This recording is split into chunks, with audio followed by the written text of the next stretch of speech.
Hi hello तुमचं परत एकदा स्वागत आहे आपल्या नवीन व्हिडिओमध्ये. तर आजचा व्हिडिओ थोडा वेगळा असणार आहे. आज आपण बाथरूमची बेसिंगची डीप क्लिनिंग कशी करायची आहे याबद्दल थोडंसं बोलणार आहोत. आणि त्यानंतर आपल्याला आपल्या फ्रीजमध्ये 15 दिवसांसाठी आपल्या भाज्या कशा फ्रेश ठेवायच्या, कशा साठवून ठेवायच्या याबद्दलही नेक्स्ट आपल्या व्हिडिओच्या एंडिंगला सांगितलेलं आहे. तर त्यामुळे ज्या पण ताई आपल्या व्हिडिओ बघत आहेत त्यांनी आपल्या चॅनलला नक्की सबस्क्राईब करून घ्या आणि संपूर्ण व्हिडिओ स्किप न करता बघत राहा. सगळ्यात अगोदर तर आपल्याला झाडूच्या साहाय्याने सर्व काही जाळं असं काढून घ्यायचं आहे आणि त्यानंतर हार्पिकचं जे बाथरूम क्लीनर आहे ते घ्यायचं आहे आणि त्याला पाण्यामध्ये थोडंसं मिक्स करून सर्व काही वॉलला, फ्लोअरला, बेसिंगला सर्व ठिकाणी अप्लाय करून ठेवायचं आहे आणि 10 मिनिटे तसंच ठेवून द्यायचं आहे. त्यानंतर आपल्याला एका घासणीच्या साहाय्याने किंवा खराट्याच्या साहाय्याने सर्व काही असं घासून घ्यायचं आहे.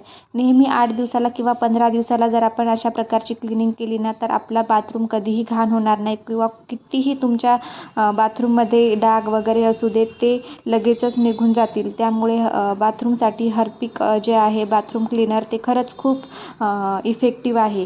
त्यानंतर हा जो समोरचा रॅक होता त्या ठिकाणी पण आपल्याला काय करायचं आहे, आपल्याला लागतील अशाच वस्तू एका याच्यामध्ये लावून द्यायच्या आहेत म्हणजे आपल्याला वापरण्यासाठी पण इझी होतील आणि सापडायलाही सोपं होऊन जाईल.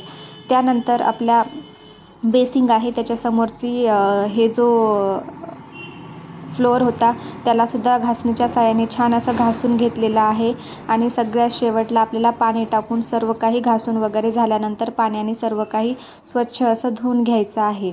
तर तुमच्या बाथरूममध्ये किंवा बेसिंगला खूपच जास्त प्रमाणामध्ये डाग्स वगैरे असतील तर तुम्ही हार्पिकमध्ये 1-2 लिंबू पिळून टाकायचे, बेकिंग सोडा थोडासा ॲड करायचा आणि नंतर वॉश करायचं. कितीही चिवट डाग असू दे ते अगदी 10 मिनिटांमध्ये पूर्णतः निघून जातात. तसं आम्ही 8 ते 10 दिवसाला तर क्लिनिंग करत असतो म्हणून सर्व काही बाथरूम वगैरे बेसिंग असं वाटते की आत्ताच बसवलेले आहेत किंवा आत्ताच आपण याचं काम करून घेतलेलं आहे. त्यामुळे आता सगळं काही असं स्वच्छ करून घेतलेलं आहे. तुम्हाला फायनलचा जो लुक आहे तोही दाखवते.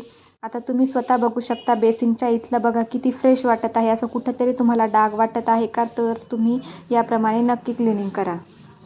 त्यानंतर आपल्याला फ्रीजमध्ये 15 दिवसांसाठी आपला भाजीपाला कसा स्टोअर करून ठेवायचा ते सांगते.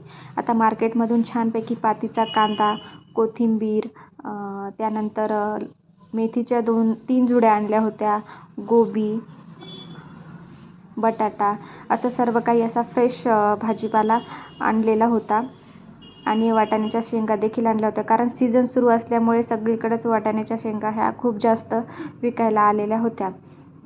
एवढा सारा असा हा आज बाजार केलेला होता.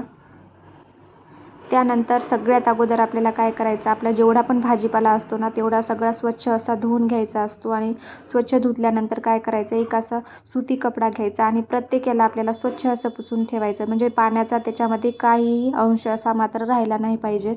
कारण जेवढं आपण त्याला कोरडं करून ठेवलं ना तेवढा तो जास्त प्रमाणामध्ये टिकू शकतो. असंच नाही की 15 दिवसच टिकेल. तुम्ही अशा प्रकारे नक्की करून बघा. 1 महिन्यापर्यंतही तुमच्या भाजीपाल्याला काहीही होणार नाही. त्यामुळे कधीही कोणताही भाजीपाला असू देत, पालेभाज्या असो किंवा फळभाज्या असो, कोणत्याही प्रकारच्या असो, त्याला काय करायचं आपल्याला कोरड्या कपड्याने पुसून घ्यायचं म्हणजे पाण्याचं त्याच्यामध्ये काहीच नाही राहिलं ना तर ते सडणारही नाही किंवा असं म्हणजे वासही येणार नाही, काहीच नाही. आता तुम्ही तुमच्याकडे असेल तर अशा कंटेनर खरंच हे खूप युजफुल आहेत. हे कंटेनर तुम्ही नक्की घ्या किंवा यूज करा. यामध्ये कितीही दिवस आपण जर आपला भाजीपाला ठेवला तर खराब होत नाही किंवा नसतील तर आपल्याकडे कोणत्याही प्रकारचे असे प्लास्टिकचे बॉक्स असतात ना, म्हणजे आपले उभ्या प्रकारचे जरी असले किंवा आडवे जरी असले ना तरी पण तुम्ही त्यामध्ये पण देखील स्टोअर करू शकता. आणि अशा बॅगसुद्धा मी घेतलेल्याच होत्या तर त्या पण अशा आपले भाजीपाला वगैरे ठेवण्यासाठी खरंच खूप छान आहेत. त्यानंतर ही कोथिंबीर आहे. आता पालेभाज्या कशा स्टोअर करायच्या, फळभाज्यांचं तर तुम्हाला समजलेलंच आहे की आपल्याला स्वच्छ असं धुवायचं, पुसून घ्यायचं. तर पालेभाज्या देखील आपल्याला काय करायचं, असं स्वच्छ धुवून घ्यायच्या आणि एका कपड्यावरती त्याला असं पसरवून ठेवायचं. 15-20 मिनिटांनंतर ते सर्व काही कपडा त्यातलं पाणी शोषून घेतं आणि आपली सर्व भाजी आहे ती कोरडी होऊन जाते. नंतर त्यालाही आपल्याला त्या डब्यांमध्येच पॅक करून घ्यायचं. तर आपल्या जे हे भाजीपाला आहे, पालेभाज्या आहेत त्या पण आपल्या फ्रेशच राहतील. तर आपण सगळ्यात अगोदर तर नॉर्मली ह्या भाज्या आपल्या जास्त दिवस टिकत नाही, तर म्हणून सगळ्यात अगोदर तर आपण पालेभाज्या आहेत तेवढ्याच अगोदर सगळ्यात आधी त्यांच्या भाज्या करून घ्यायच्या असतात. आणि फळभाज्या आपल्या नॉर्मली खूप दिवसही टिकून जातात. तर आता मी इथे त्या साईडला कोथिंबीरही धुवून अशा प्रकारे पसरवली होती, तर आता मेथीची भाजीसुद्धा या साईडला पसरवून घेतलेली आहे. म्हणजे अर्ध्या तासानंतर काय होईल, ह्यातलं सगळं पाणी काही ॲब्झॉर्ब झाल्यानंतर ही भाजी कोरडी झाल्यानंतर त्याला आपण एका आता हे जे प्लास्टिकचे कंटेनर आहेत मी तर त्यामध्येच ठेवणार आहे. तर तुम्ही मुगाची डाळ टाकायची, त्याच्यामध्ये मुरू घातलेली, त्याच्यानंतर मीठ टाकायचं आपल्याला पाहिजे तसं. चला तर मग व्हिडिओ आवडला असेल तर लाईक करा, शेअर करा, सबस्क्राईब करा. अशाच नवीन व्हिडिओसह परत भेटू. तोपर्यंत सर्वांना बाय बाय.